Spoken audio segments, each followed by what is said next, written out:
Hey there, I'm Juliana Bridges, a 38-year-old working at an advertising agency. In our little unit, it's me, my husband David, and our 8-year-old daughter Mia. We're not swimming in money, but we do all right. You see, the advertising agency I work for takes care of us pretty nicely. I mean, my paycheck is quite something, especially when you compare it to what others in similar office gigs are getting. Yep, I bring home a pretty hefty salary. I've never had to worry about spending money each month, and we've even been able to save up for Mia's college tuition. Considering the cost of living and our home mortgage, we've always had some extra money left over. David was well aware of my high salary, and perhaps his pride was hurt because a year ago he quit his job and started freelancing in web design. He said he switched to freelancing because his salary job had hidden its pay ceiling, but I was skeptical about how much one could really earn as a freelancer. Of course, I objected when he said he wanted to quit. I thought it would be safer to stay in his job, get his full retirement benefits, and then think about other options. But David was adamant about freelancing, so that's what he did. Ever since he began freelancing, David has been working from home. Maybe his stated reason for quitting his job was just a cover, and he was really tired of the office politics. Either way, I had to get used to a new routine where David was always home when I left for work. At first, Mia seemed happy that her dad was always at home when she came back from school, but lately she seemed somewhat discontented. She probably feels like she's being constantly watched. She's only 8, but Mia is more mature than her classmates. So, our life was going along without any major issues, but I didn't notice that the cracks started appearing when David began working from home. When David started working from home, I asked him if he could help a little with the household chores. "Can you help with things like cleaning and laundry? I'll still cook the meals, like I always have." "Excuse me, why do I have to do housework? You're home more, and you have more free time. It'd be nice if you could help out a bit when you're not too tired." "Free? Just because I'm a freelancer doesn't mean I'm not busy. In fact, I've got a lot on my plate. I can't deal with household stuff on top of that." Unbelievable. David just brushed aside my modest request. I understand that freelancing can be more unstable and mentally taxing compared to a regular salaried job. That's one reason why I didn't want him to switch in the first place. But household chores are nobody's specific job, and I've been doing them all alone, even though we've both been working. I thought you could share some of the load. But I work too, you know. It should be equal. You've managed everything by yourself up until now. Don't start complaining now. David, who was convinced he was in the right, wouldn't listen to me at all. In the end, I continued to handle all the household chores as usual.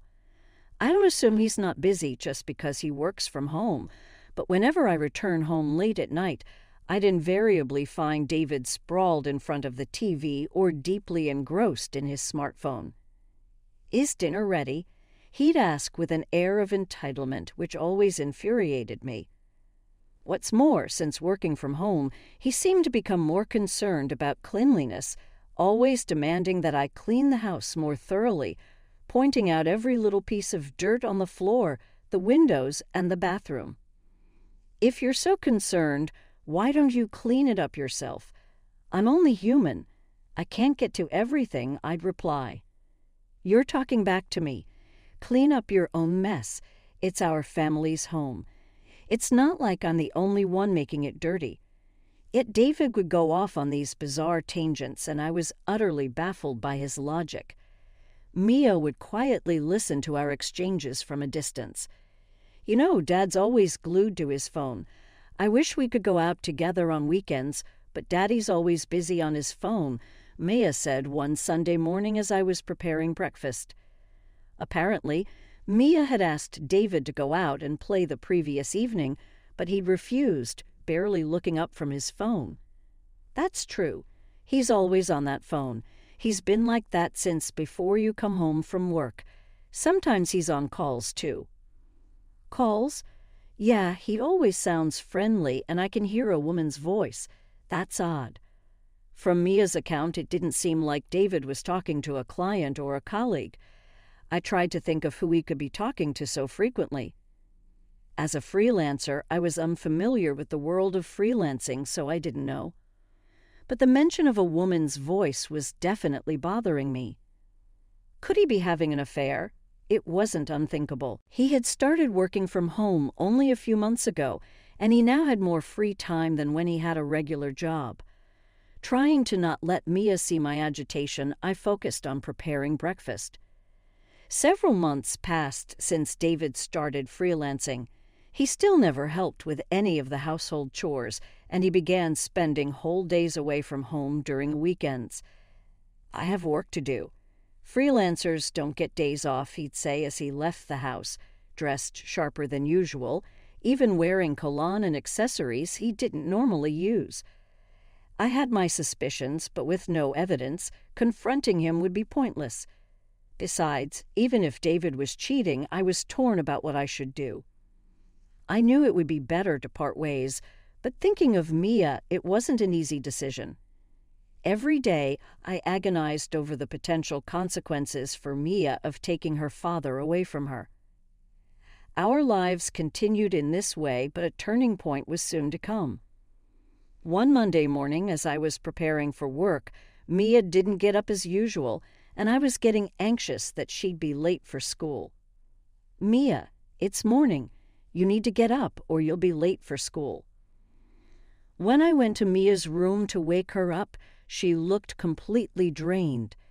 I rushed to her side, placing my hand on her forehead.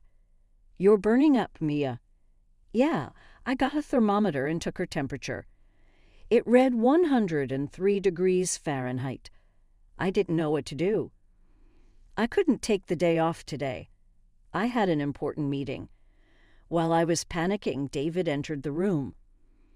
"What happened, David?" "Mia is running a high fever.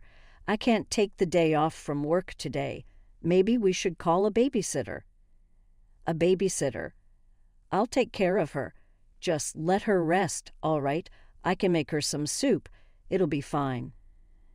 I was utterly taken aback by David's sudden willingness to take care of Mia.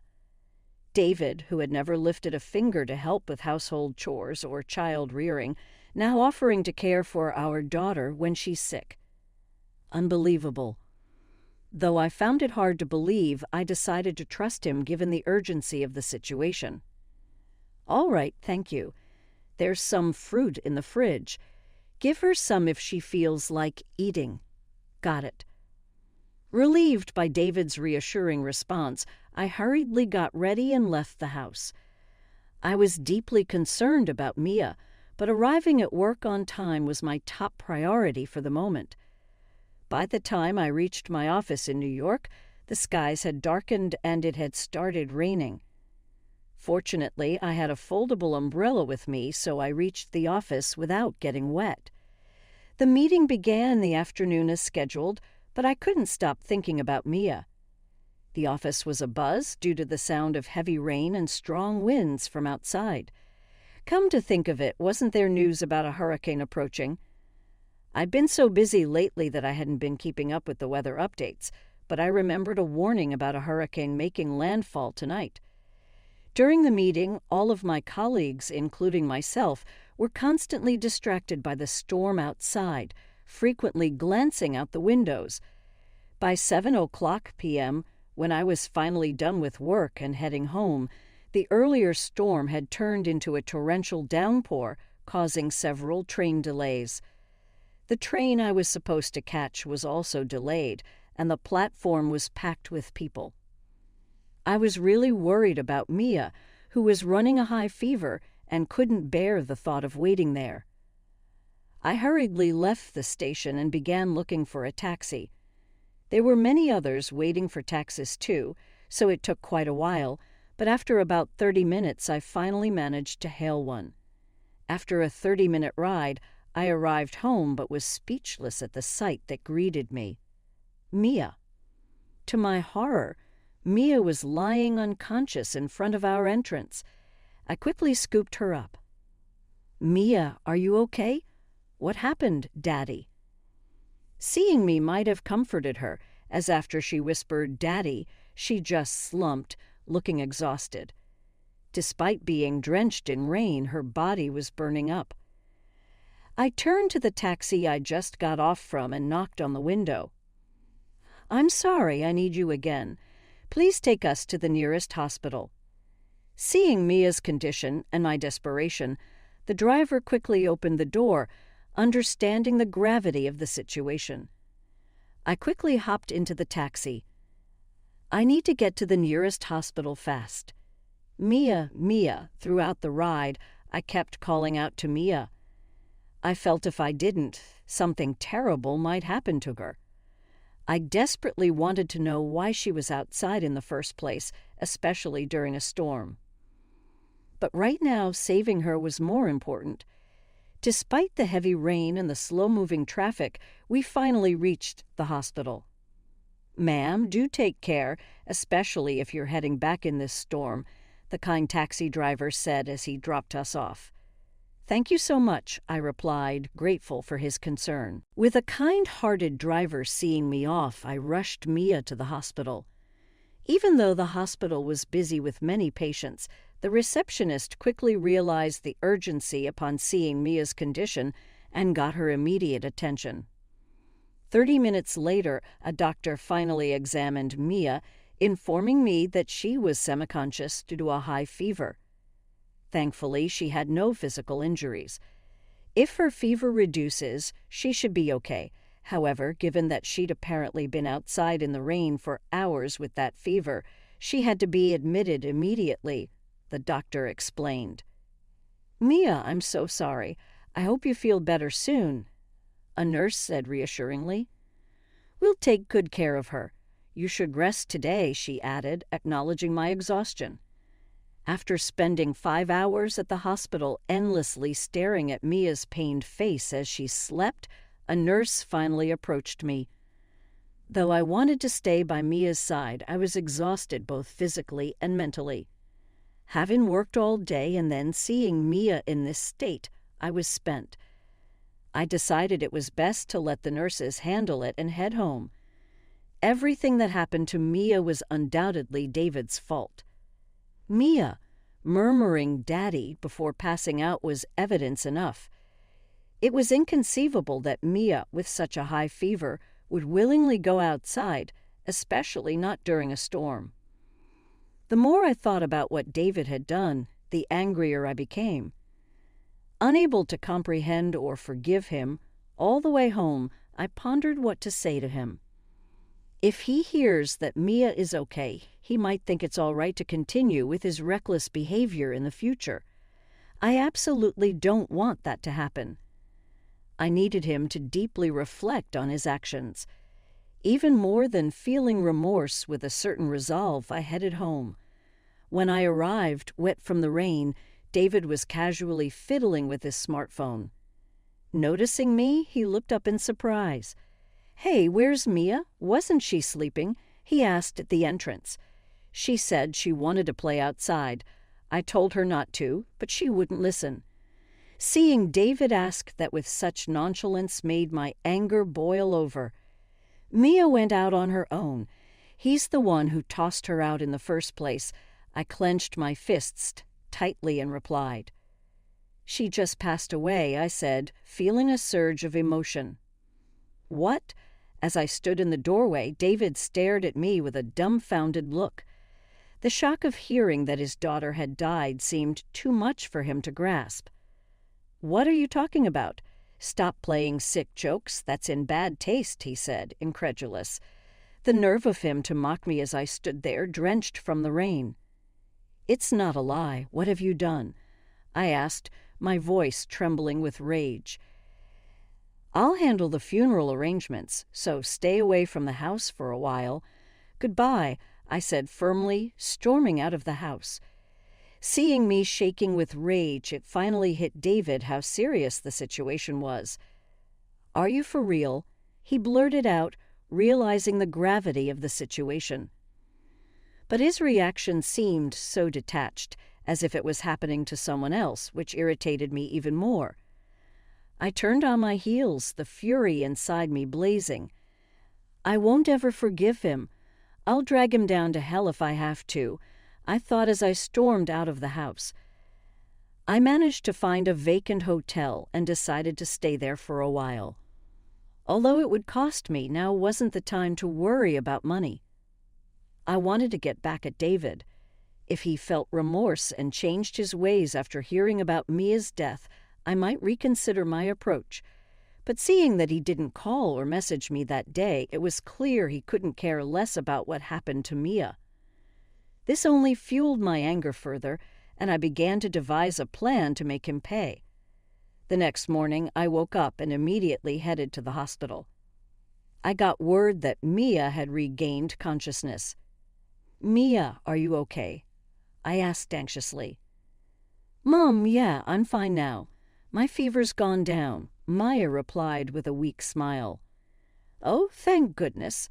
I hugged Mia tightly and gently stroked her head. She giggled as if tickled by the gesture, relishing the joy of Mia's return. Eventually, I pressed her for the truth. "Mia, what happened yesterday?" "Daddy kicked me out. He said I was in the way and told me to leave," Mia explained, her voice trembling. Then a woman came in and they chatted like they were close.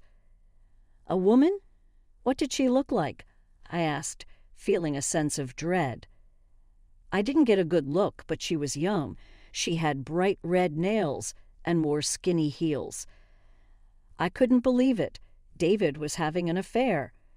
Not only did he bring his mistress home on a day Mia had a high fever, but he also locked his own daughter outside. It was beyond comprehension. How could he do something so horrible? "I'm sorry, Mia. That must have been terrifying," I said, trying to comfort her. "Yeah, but I was happy you came to save me," Maya replied, her eyes shining with gratitude.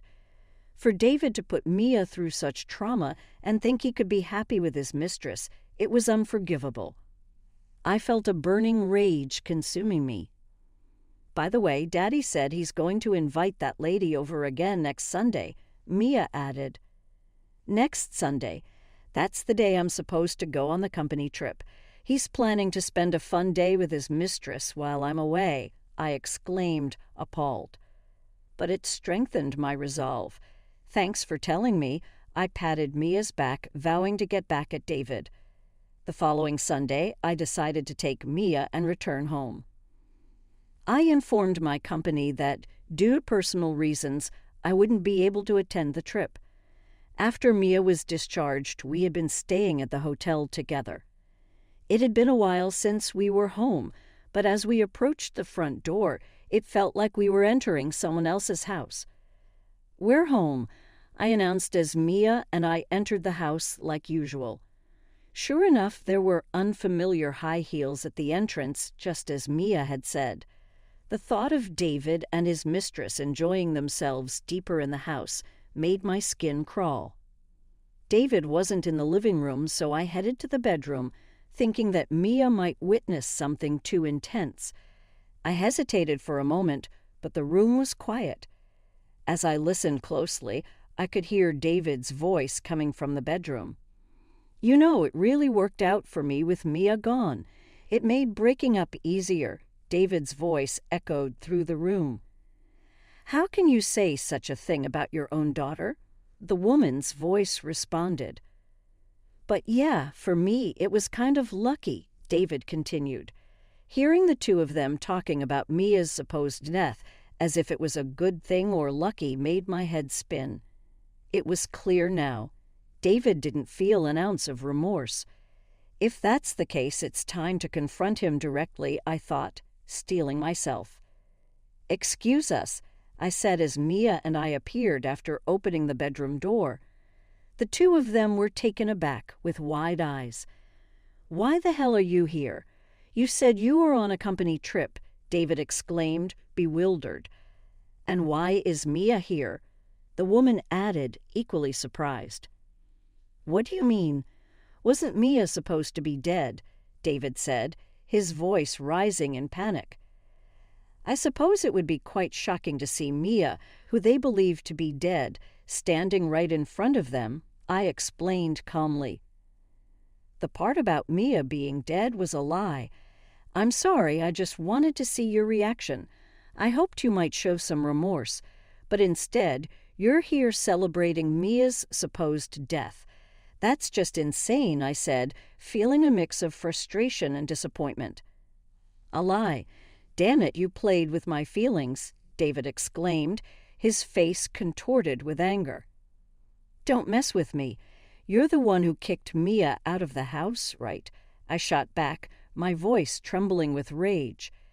No, I didn't. Mia Daddy did kick me out. He said I was in the way because he wanted to be with that woman, Mia interjected, her voice filled with hurt. With Mia's swift revelation, David's face turned pale. That's right, you did the worst possible thing, not just as a father, but as a human being, I said, my voice trembling with anger. Mia was in such a condition that it wouldn't have been surprising if she had died, and you prioritized being with that woman over her, I added, pointing at the woman who had been silently watching our confrontation. Oh, calling her my mistress, that's not right. She's a colleague from work. David tried to defend himself, but his words fell flat. Wait, didn't you say you quit your job and you're freelancing now? I asked, catching him off guard. Well, David hesitated, unable to come up with a convincing lie. We don't really need to ask her now, do we? Here's the evidence of your affair. I thrust a large envelope towards David. After hearing about David's affair, I decided to get a thorough investigation, but I never imagined the evidence would pile up so quickly. Seems like David isn't very good at hiding things, I added, watching as David's face drained of color. Hesitantly, David opened the envelope, and as he pulled out the photos, he dropped them, scattering the evidence of his affair all over the floor. This is so unfair. Do you enjoy cornering someone like this and putting them in a situation where they can't escape? David exclaimed, his voice shaking with anger. Don't mess with me. You're the one who kicked Mia out of the house, right? I shot back, my voice trembling with rage. No, I didn't. Mia Daddy did kick me out. He said I was in the way because he wanted to be with that woman, Mia interjected, her voice filled with hurt. With Mia's swift revelation, David's face turned pale. That's right, you did the worst possible thing, not just as a father, but as a human being, I said, my voice trembling with anger. Mia was in such a condition that it wouldn't have been surprising if she had died, and you prioritized being with that woman over her, I added, pointing at the woman who had been silently watching our confrontation. Oh, calling her my mistress, that's not right. She's a colleague from work. David tried to defend himself, but his words fell flat. Wait, didn't you say you quit your job and you're freelancing now? I asked, catching him off guard. Well, David hesitated, unable to come up with a convincing lie. We don't really need to ask her now, do we? Here's the evidence of your affair. I thrust a large envelope towards David. After hearing about David's affair, I decided to get a thorough investigation, but I never imagined the evidence would pile up so quickly. Seems like David isn't very good at hiding things, I added, watching as David's face drained of color. Hesitantly, David opened the envelope, and as he pulled out the photos, he dropped them, scattering the evidence of his affair all over the floor. This is so unfair. Do you enjoy cornering someone like this and putting them in a situation where they can't escape? David exclaimed, his voice shaking with anger. Who's the real coward here? I see no worth in staying with someone so thoughtless any longer, I retorted, feeling a surge of determination. Let's get a divorce, I said firmly, thrusting a business card towards David. His eyes widened as he stared at the card, realizing the gravity of the situation. Oh, and by the way, once we're separated, you'll, of course, Be responsible for asset division and child support, I continued, not giving him a chance to protest. I'll make sure to inform your company and your parents about everything. Be prepared for that, I added, watching as David's face paled even further. I glanced at the woman, his affair partner. As for you, what? Why me? I didn't know anything about this, she protested, her voice trembling with fear. Don't you know? You destroyed a family with your actions. You have to take responsibility, I replied sternly, my eyes narrowing at her. The woman began to panic, messing up her hair in distress. Both Mia and I watched her coldly. If you don't have the money, find a way to get it. You two are in love, right? You should be able to overcome this together. Just never show up in front of Mia and me again, I said firmly, feeling a sense of justice. I'll give you the house, but you're still responsible for the mortgage, I added, watching as David's face contorted with shock and disbelief. Wait, David tried to protest, but I pulled Mia away, determined to protect her from any further harm. Yes, Mia is going to lose her father, but I have no regrets. I won't put Mia in harm's way ever again. We'll do our best from now on, okay, Maya? I asked, looking down at her. Yeah, Maya replied, her eyes shining with determination. Mia looked surprisingly happy, which put me at ease. I decided to go back to my childhood home with Mia and stay there for a while. My parents were livid with David for cheating and putting Mia through such pain, to the point where they felt like giving David a piece of their mind. But I managed to calm them down and avoid further issues. You can stay here as long as you need, my mom said warmly, hugging Mia tightly. Thank you both, I replied gratefully, feeling a sense of relief wash over me. For now, everything seemed all right. As for David, he got a lawyer and managed to settle the child support and asset division in one payment. I couldn't imagine David having millions saved up, so he probably took on some debt. And with the remaining mortgage to pay off, David must be stretched pretty thin right now. A coworker from my company who went to high school with David updated me about him. Apparently, he ended up breaking up with his mistress. David had boasted to her about having money, so when the truth came out, they quickly parted ways. David's income was already halved from what he used to make as a salaried employee, so it's understandable. Now, in addition to his freelance work, he's scrambling with various part-time jobs. After losing his wife, daughter, and mistress, David will probably live a frugal life, paying off his debts. He got what he deserved. I hope he learns from his hardships and regrets his actions. Mommy, today at school, I made Grandparents' Day gifts for Grandma and Grandpa, Maya said excitedly. Really? Let's give it to them later together, okay? I replied, smiling at Mia. Seeing Mia so lively and happy, even without David around, made me feel content. From now on, I'm going to move forward at my own pace,